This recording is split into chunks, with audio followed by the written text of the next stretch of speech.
அடர்ந்த காட்டின் நடுவே மறைந்திருந்த ஒரு பழைய பாலம். சூரியன் மறைந்ததும் அந்த பாலத்தை யாரும் கடக்க மாட்டார்கள்.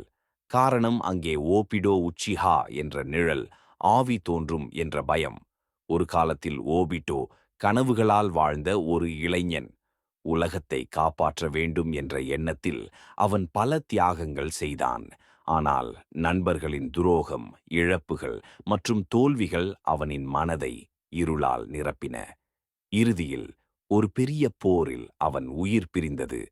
அவனின் உடல் மறைந்தாலும் மனதில் இருந்த வேதனை ஆவியாக அந்த பாலத்தில் தங்கிவிட்டது. ஒரு இரவு தன் தாயை காப்பாற்ற அவசரமாக சென்ற சிறுவன் அருண் அந்த பாலத்தை கடக்க வேண்டிய நிலை ஏற்பட்டது. காற்று சீற கண்முன்னே ஓபிட்டோ தோன்றினான். முகம் மறைந்த மாஸ்க், ஒளிரும் கண்கள்.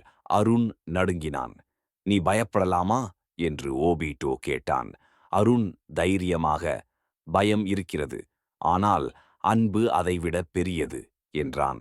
அந்த வார்த்தைகள் ஓபிட்டோவின் மனதை கலக்கியது. ஒரு காலத்தில் அவனும் இப்படித்தான் கனவுகளுடன் இருந்ததை நினைத்தான். ஓபிட்டோ உணர்ந்தான், தன் கோபம் மற்றவர்களை பயமுறுத்தியதே தவிர உலகை காப்பாற்றவில்லை. அவன் நிழல் மெதுவாக ஒளியாக மாறியது. பாலம் அமைதியானது. அருண் பாதுகாப்பாக சென்றான். அடுத்த நாள் முதல் அந்த பாலம் சாபம் அல்ல, தைரியத்தின் அடையாளமாக மாறியது. நெறி. வலி மனிதனை இருளுக்கு தள்ளலாம், ஆனால் அன்பும் தைரியமும் இருந்தால் அந்த இருளிலிருந்தும் ஒளி பிறக்கும்.